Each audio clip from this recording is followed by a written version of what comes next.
Hello guys, welcome to all of you at Nimbus Learning Platform powered by Engineers Academy। आपको सबको मालूम है कि एसएससी जेई 2022 का नोटिफिकेशन आ चुका है 12 अगस्त को और उसका एग्ज़ाम है नवंबर 2022। Approximately 60 days are left. तो उसकी बेस्ट तैयारी के लिए अपन को क्या प्लानिंग करनी है, क्या स्ट्रेटजी करनी है, वो मैं आपको पूरा डिटेल बता रहा हूँ। नोटिफिकेशन के बारे में आपको बहुत सारी इन्फॉर्मेशंस मालूम है, ज़्यादा उसके बारे में नहीं बताना। टेक्निकल और नॉन टेक्निकल कंबाइंड मिला के पूरा पेपर्स आता है। 200 मार्क्स का 200 क्वेश्चंस। तो मैं और मेरी टीम आपको पूरा नॉन टेक्निकल पेपर्स के बारे में बताएगी, क्या उसका पैटर्न है, किस तरीके से अपन को पढ़ाई करनी है, वो सारी चीज़ें मैं आपको बताऊंगा। तो नोटिफिकेशन आपको मालूम चल चुका है। यहाँ पर पेपर के पैटर्न की मैं बात करूँ तो नॉन टेक्निकल वाला पेपर 100 मार्क्स का होगा और 100 क्वेश्चंस होंगे। इक्विवेलेंट टेक्निकल वेटेज है 50% वेटेज। टोटल टाइम 2 आवर्स का मिलता है। उस टाइम को कैसे अपन डिवाइड करना है नॉन टेक के लिए। स्टूडेंट्स के सामने प्रॉब्लम्स आती है, सर नॉन टेक के अंदर मार्क्स नहीं मिल पाते, तो उसके लिए अपन को कैसे पढ़ना है, मैं और मेरी टीम आपको कंप्लीट बताएगी।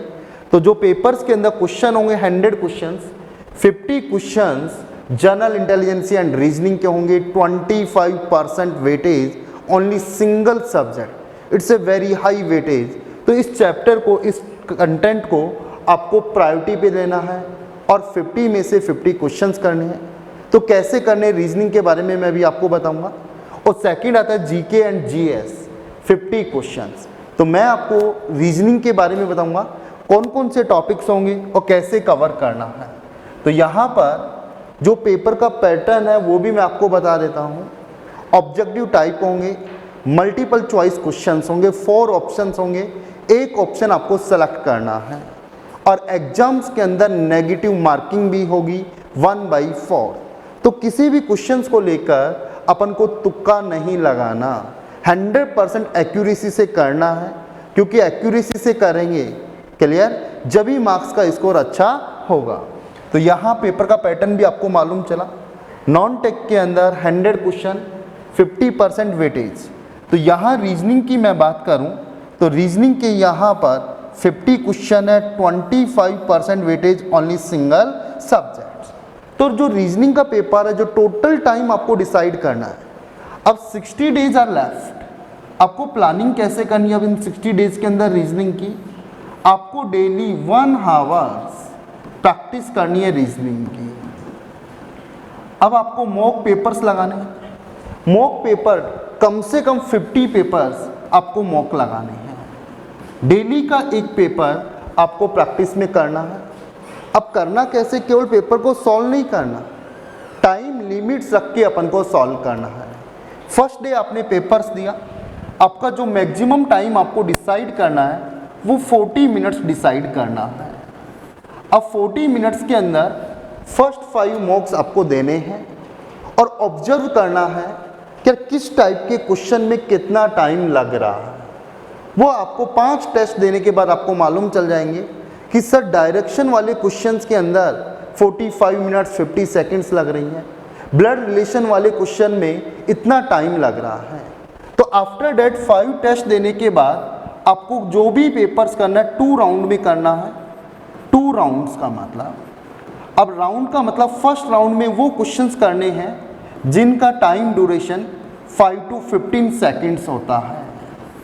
एग्जाम्पल्स के रूप में मैं बात करूं, एनालॉजी, क्लासिफिकेशन, सीरीज, इन सब क्वेश्चंस 5 to 15 सेकंड में आसानी से हो जाएंगे।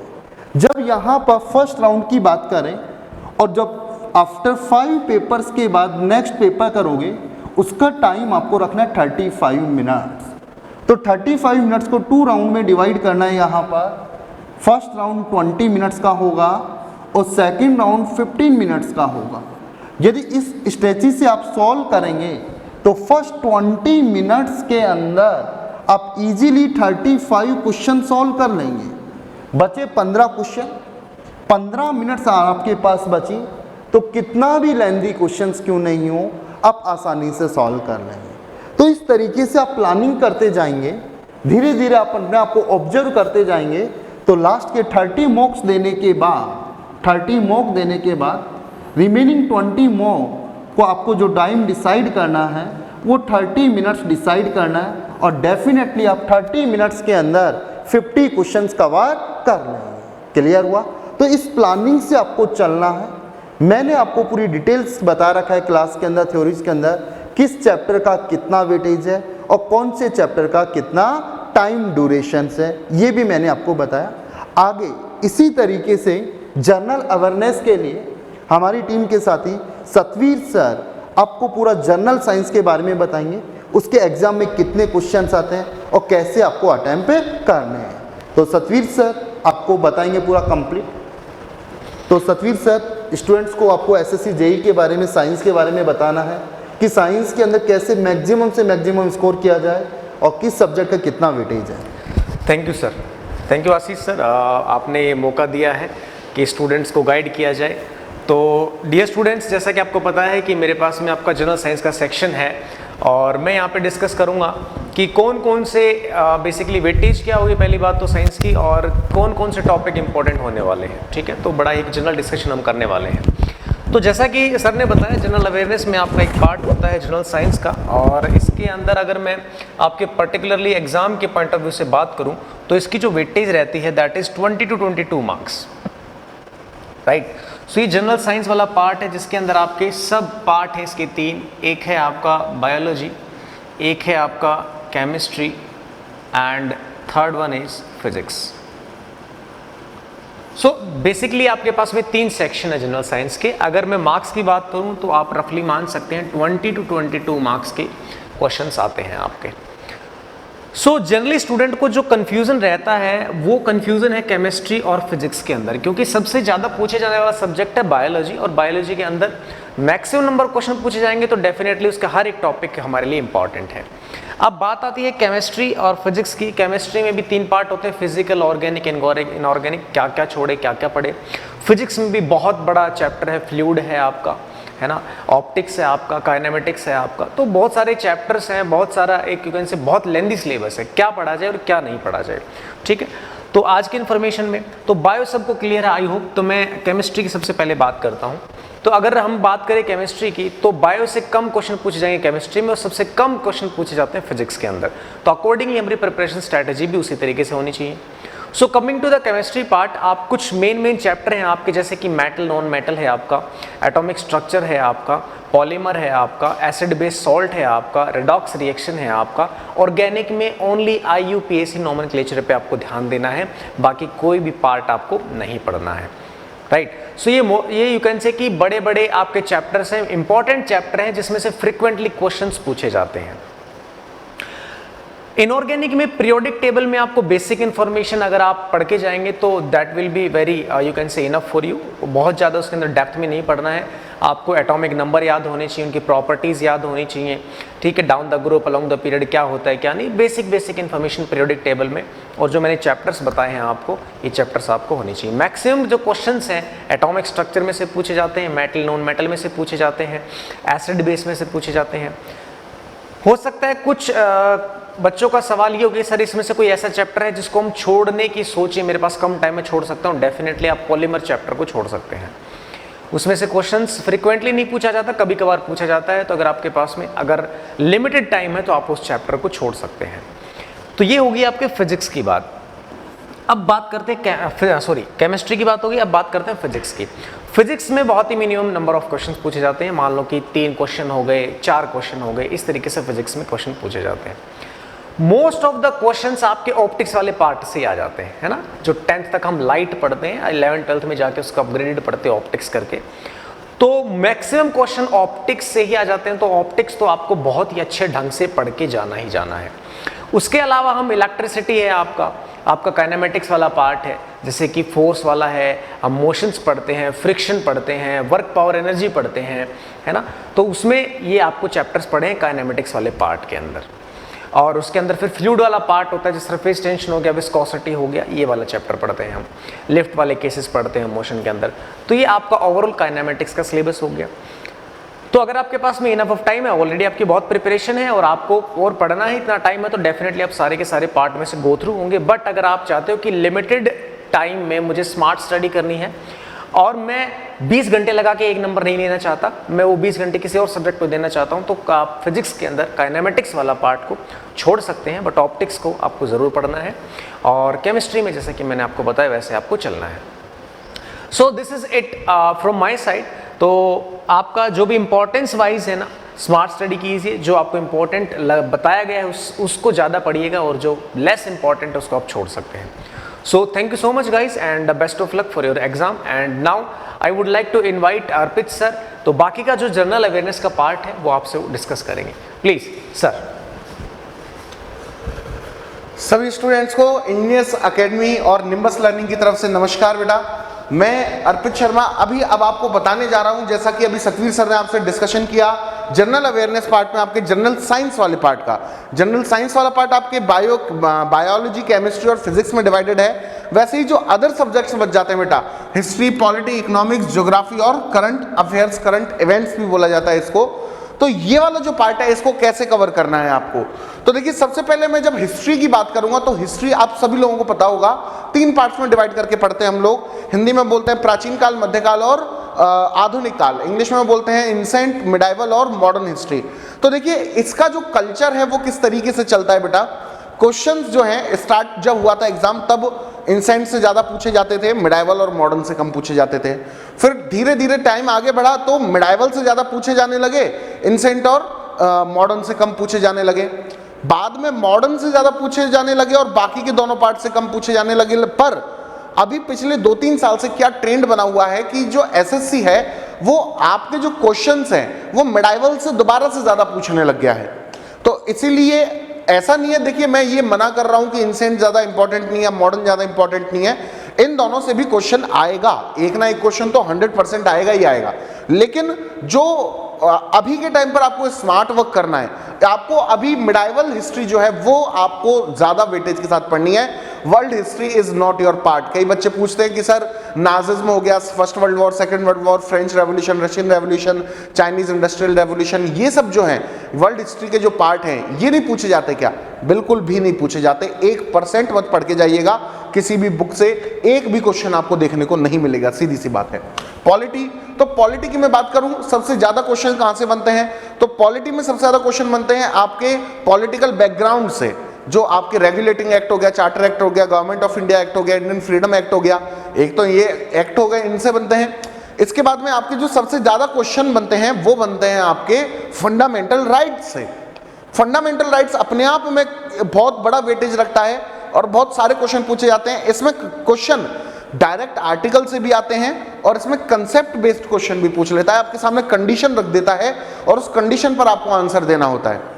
और इसके बाद में जो आपके क्वेश्चन सबसे ज्यादा आते हैं वो आते हैं आपके प्राइम मिनिस्टर, प्रेसिडेंट से, या फिर आपके चीफ मिनिस्टर्स वगैरह, इनसे आते हैं। यानी कि जो आपका पार्ट 5 है संघ और पार्ट 6 है राज्य, उसी से आते हैं क्वेश्चन। ये आपको जो वेटेज देकर पढ़ना है, आपको जो महत्व देकर पढ़ना है, वो टॉपिक्स बता रहा हूं मैं। बाकी हर सब्जेक्ट अपने आप में इंपॉर्टेंट है। इसके बाद में मैं अगर बात करूं ज्योग्राफी की, तो देखिए बेटा ज्योग्राफी जो है वो हम 2 पार्ट्स में डिवाइड करके पढ़ सकते हैं, एक फिजिकल ज्योग्राफी और एक ह्यूमन ज्योग्राफी, ठीक है। या फिर हम इसको 2 पार्ट्स ऐसे भी डिवाइड कर सकते हैं, आपके फैक्ट बेस्ड ज्योग्राफी और कंसेप्ट बेस्ड ज्योग्राफी। याद रखिए बेटा, किसी भी ज्योग्राफी में कंसेप्ट, किसी भी एग्जाम में कम से कम आपके एक उस लेवल पर आने के बाद जहां पर आप सब लोग ग्रेजुएट हो चुके हैं, ग्रेजुएशन से नीचे लेवल वाले एग्जाम्स पर जो ज्योग्राफी से क्वेश्चन आते हैं वो आपके फैक्ट बेस्ड आते हैं।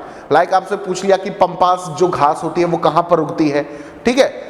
अब एसएससी जो आपसे क्वेश्चन पूछता है आपके वाले लेवल पर, वो कंसेप्ट बेस्ड क्वेश्चन होते हैं। इतना हाई लेवल कंसेप्ट भी नहीं होता है कि है ना आपके जो साउथ इंडिया है उसमें बारिश का जो सीजन है वो सर्दियों के टाइम पर क्यों रहता है, इतना हाई लेवल क्वेश्चन नहीं पूछता है। बट एक नॉर्मल क्वेश्चन जो होता है वो जरूर पूछता है आपसे कंसेप्चुअल, कि बादल जो होते हैं वो कैसे बनते हैं, उनके पीछे रीजन क्या होता है। तो कंसेप्ट पर जाइएगा ज्योग्राफी में। कंसेप्ट अगर आप पकड़ लोगे तो फैक्चुअल चीजें याद करने में ज्यादा टाइम नहीं लगता। अगर 10 दिन में भी पढ़ोगे ना आप, तो 10 दिन में भी फैक्चुअल चीजें तो आपको वैसे याद हो जाएंगी। और याद रखिएगा इसमें जो नंबर्स का वेटेज होता है वो ज्योग्राफी और पॉलिटी से सबसे ज्यादा क्वेश्चन पूछे जाते हैं, देन इकोनॉमिक्स, देन हिस्ट्री, ठीक है। और करंट अफेयर्स कई, इसका वेटेज जो होता है इसका हम कुछ डिसाइड नहीं कर सकते, कई पेपर्स में ज्यादा होते हैं, कई पेपर्स में कम होते हैं। करंट अफेयर्स की मैं बात करूं तो देखिए, करंट अफेयर्स के लिए सभी बच्चों से मैं एक रिक्वेस्ट करना चाहूंगा कि सभी बच्चे जो आप YouTube पर जाते हैं लेक्चर्स देखने के लिए डेली के डेली, आप उस टाइम को यूटिलाइज कीजिए बेटा। करंट अफेयर्स एक मंथ का इतना नहीं होता है कि उस पर 30 घंटे वेस्ट किए जाएं। वो मैक्सिमम टू मैक्सिमम 7 से 8 घंटे में रेडी हो सकता है। तो आप बचे हुए 22 आवर्स का यूटिलाइजेशन कीजिए किसी और सब्जेक्ट में। इसके लिए आप एक काम कीजिए, हम इंजीनियर्स एकेडमी का आप लोग टेलीग्राम चैनल ज्वाइन कर सकते हैं। हम लोग वीकली करंट अफेयर अवेलेबल करवाते हैं आपको। आप उन करंट अफेयर्स को पढ़िए, मैक्सिमम 2 आवर्स में आप पूरे वीक के करंट अफेयर्स कवर कर सकते हैं। और one of the best current affairs available in the market, आप लोग खुद बोलेंगे, ठीक है। तो आप लोग करंट अफेयर्स वो पढ़िएगा। अब इसके बाद में हमने पूरी स्ट्रेटजी तैयार करी है, हिस्ट्री, पॉलिटी, इकोनॉमिक्स, ज्योग्राफी और करंट अफेयर्स की। इस स्ट्रेटजी के साथ में पढ़िएगा आप सभी लोग। अब मैं एक बार आशीष सर को दोबारा से इनवाइट करना चाहूंगा, वो आपको कुछ स्पेशल इंफॉर्मेशंस देंगे। Thank you Ashish sir, please come. Thank you sir.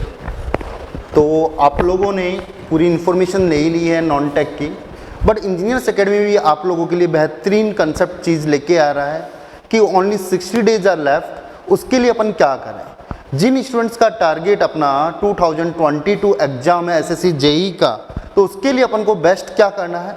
तो इंजीनियर्स एकेडमी आपके लिए लेके आ रहा है यहाँ पर सफलता बैच, नाम से ही क्लियर है, सफलता बैच एसएससी जेई 2002। इस सफलता बैच की क्या इंपॉर्टेंस है मैं आपको बता देता हूँ।